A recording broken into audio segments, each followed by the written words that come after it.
સુરત શહેરના નાના વરછા વિસ્તારમાં આવેલા ઇલેક્ટ્રિક બાઇકના શોરૂમમાં અચાનક આગ લાગી હતી, જેના કારણે ભયનો માહોલ સર્જાયો હતો। ઉલ્લેખનીય છે કે આગ લાગવાને કારણે ધુમાડાના ગોટે ગોટા જોવા મળ્યા હતા, પરંતુ સદનસીબે જાનહાનિ ટળી છે।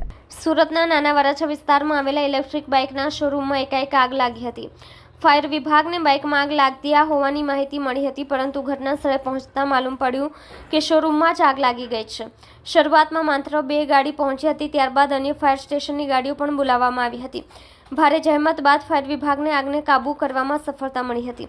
આ ઘટનામાં સદનસીબે કોઈ જાનહાનિ થઈ નથી। ઇલેક્ટ્રિક બાઇકના શોરૂમમાં આગ નાના વરાછા વિસ્તારમાં ઢાળ પાસે આવેલા ભવ્ય બાઇકના શોરૂમમાં આગ લાગી હતી। ફાયર વિભાગને ગાડીમાં આગ લાગવાની હોવાનો કોલ મળતા જ કાપોદ્રા વિસ્તારની ફાયર ફાઇટરની ટીમ ઘટના સ્થળે પહોંચી હતી। આખો શોરૂમ આગની લપેટમાં આવી ગયો જોવા મળતા અન્ય ફાયર સ્ટેશનની ગાડીઓને પણ બોલાવવામાં આવી હતી। શોરૂમમાં લાગેલી આગના કારણે ધુમાડાના ગોટે ગોટા દૂર દૂર સુધી જોવા મળ્યા હતા, જેના કારણે આસપાસની દુકાનોમાં પણ ગભરાટ ફેલાઈ ગઈ હતી। ઘટનાને પગલે સ્થળે લોકોનું ટોળું એકત્રિત થઈ ગયું હતું। આગમાં આખો શોરૂમ બળીને ખાખ થઈ ગયો હતો। ઇલેક્ટ્રિક બાઇકના શોરૂમમાં આગ ભભૂકી ઉઠી। ઇલેક્ટ્રિક બાઇકના શોરૂમમાં આગના કારણે હજુ સુધી કારણ જાણવા મળ્યું નથી।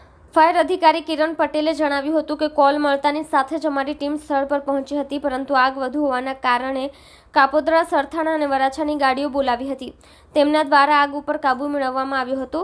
આખો શોરૂમ આગમાં પ્રસરી ગયો હતો, તેના કારણે સ્મોક પણ ખૂબ જ મોટા પ્રમાણમાં બહાર આવતું જણાયું હતું।